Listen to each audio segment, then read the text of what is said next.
মারামারি হয়নি। না, দেখেন খেলাটা দুই দলই জিততে চেয়েছি আমরা, আর স্পেশালি আমরা শুরুটা ভালো করিনি। সো এরকম ক্রাঞ্চ মোমেন্টে আই অলওয়েজ ফিল করি যে আমার প্লেয়ারকে প্রোটেক্ট করার দায়িত্ব আমার। সো ওইটাই আমি করার চেষ্টা করেছি, তার জায়গা থেকে সে চেষ্টা করেছে একটা ফিডব্যাক দেওয়ার। বাট মাঠের মধ্যে এই ধরনের জিনিস হয়ে থাকে আপনারা দেখেন। বাট আমার মনে হয় যে যেটা হয়েছে হেলদি একটা আর্গুমেন্ট ছিল। সো যেটাতে আমি খুবই খুশি। খেলার মাঠে এই ধরনের টেম্পারমেন্ট থাকা আমার মনে হয় সামটাইমস জরুরি।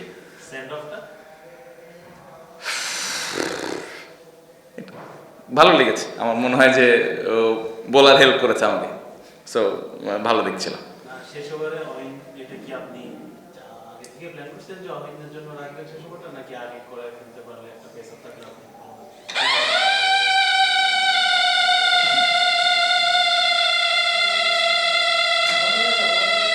অফ করে দেন, মানুষ কম আছে, একদম অফ করে দেন দাদা। ওকে।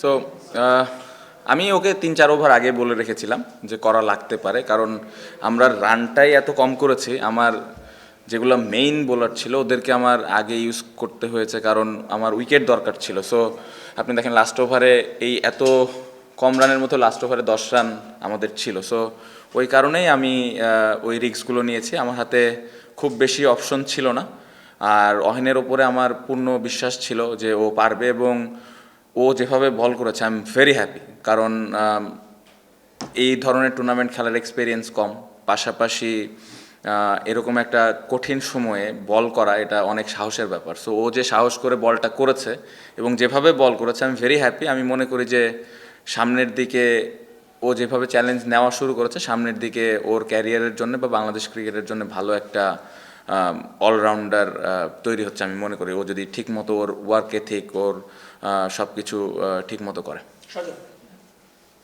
টানা তৃতীয়বার অর্জন করেছে দেশের সেরা সুপার ব্র্যান্ড স্বীকৃতি বসুন্ধরা টিস্যু।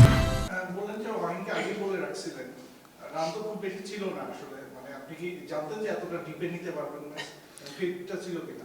হ্যাঁ, আপনি যদি পুরা 11 জনের মাঠের ভেতরের ইনভলভমেন্ট দেখেন, সবাই আমরা বিশ্বাস করেছি, কারণ ক্রিকেট খেলায় যে কোনো কিছু হতে পারে।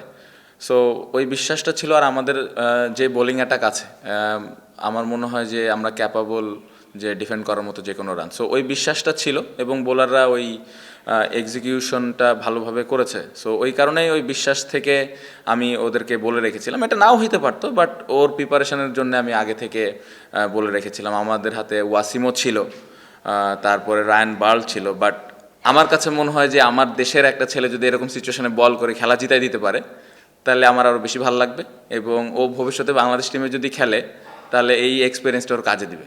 আপনি যদি আগের ম্যাচের সুপার ওভার দেখেন, রিপন বল করেছে। সো আমি অলওয়েজ প্রেফার করি যে আমাদের দেশের কেউ এরকম এক্সপিরিয়েন্স করুক। সো খুবই খুশি, আমি যেটা বললাম একটু আগে, যে ও যেভাবে চ্যালেঞ্জটা নিয়েছে এবং যেভাবে বল করেছে, এটা আসলে ভবিষ্যতের জন্য ওর জন্য ভালো, এবং আমাদের অ্যাজ এ হোল টিম আমরা আরও কনফিডেন্ট ফিল করছি তার উপরে। লাস্ট বলটা স্পেসিফিকলি বলবেন না? লাস্ট বলটা থেকে মনে হচ্ছিল যে এক রান হতে পারতো, এখানে ছোট যদি একটু আগে হতো, বা কি মনে হচ্ছে? হ্যাঁ, যে কোনো কিছু হতে পারতো, সোজা অহিনের হাতেও যেতে পারতো, আমরা এক রানে জিতেও যেতে পারতাম, বা আবার সুপার ওভার হইতে, অনেক কিছু হতে পারতো। বাট আমার মনে হয় যে ওই জায়গায় আসলে আপনি ওইভাবে কমেন্ট করতে পারবেন না যে আরেকটু ভালো কিছু হলো, আরেকটু বেটার কিছু হইতো। বাট ওভারঅল আপনি যদি মনে করেন, দেখেন ম্যাচটা, আমার মনে হয় যে খুব ভালো একটা গেম হয়েছে। সুপার ওভারে ম্যাচটা যায়নি শেষ পর্যন্ত, এটা নিয়ে কিছুটা আফসোস কাজ করতেছে।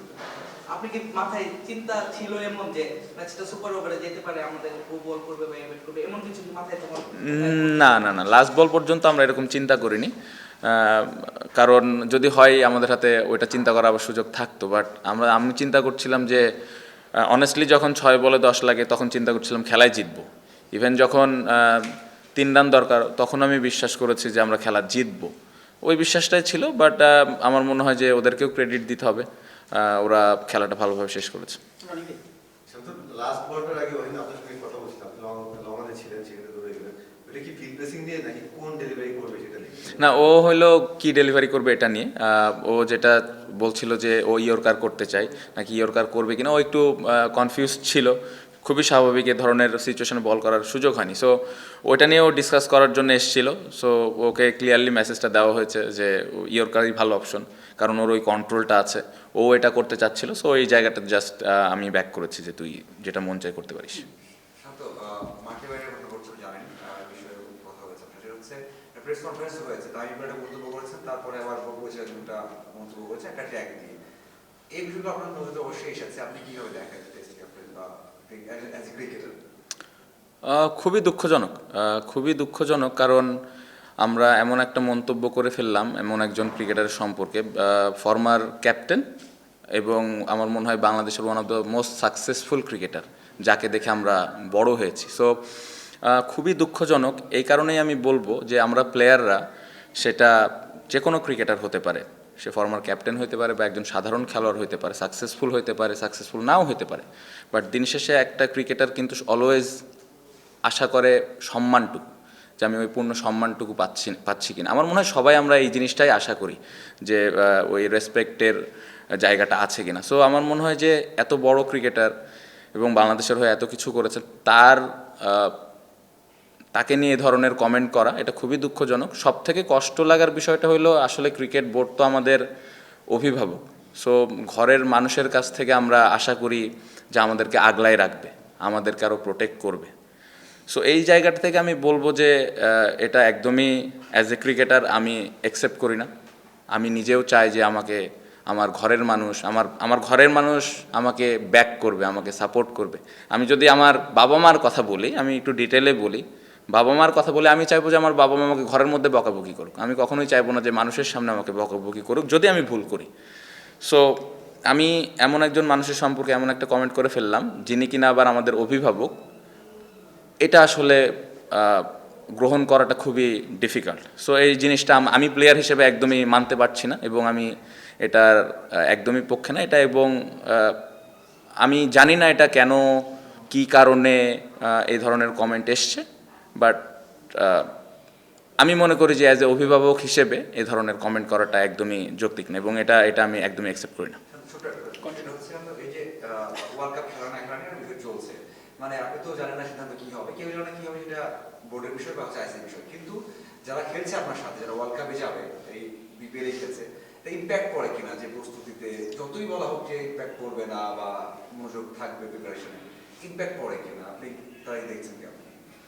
প্রথমত আমাদের ওয়ার্ল্ড কাপের রেজাল্ট যদি আপনি দেখেন, কোনোবারই আমরা অনেক ভালো ক্রিকেট খেলি না। আমাদের গত বছর আমরা ভালো ক্রিকেট খেলেছি, বাট আরও ভালো সুযোগ ছিল গত ওয়ার্ল্ড কাপে, বাট আমরা পারিনি। কিন্তু আপনি দেখবেন প্রতি ওয়ার্ল্ড কাপের আগে কিছু না কিছু ঘটে আমাদের। সো এই জিনিসগুলো আমি অ্যাজ এ প্লেয়ার হিসেবে বলতে পারি, 2-3টা ওয়ার্ল্ড কাপ যাই খেলছি আল্লাহর রহমতে ইফেক্ট পড়ে। এখন আমরা ওই যে অ্যাক্টিং করি যে না আমাদের কিছু হয় না, আমরা হেভি প্রফেশনাল ক্রিকেটার, তো এটা আপনারাও বোঝেন যে আমরা অ্যাক্টিং করি। এটা ইটস নট ইজি। সো আমার কাছে মনে হয় যে প্লেয়ার স্টিল চেষ্টা করে যে ওইটাকে কীভাবে দূরে রেখে আমি পারফর্ম করি টিমের জন্য, দলের জন্য, বাট এই জিনিসগুলো না হলে ভালো। বাট এই ব্যাপারটা আমি বলবো যে এটা আবার একটু আমাদের কন্ট্রোলেরও বাইরে।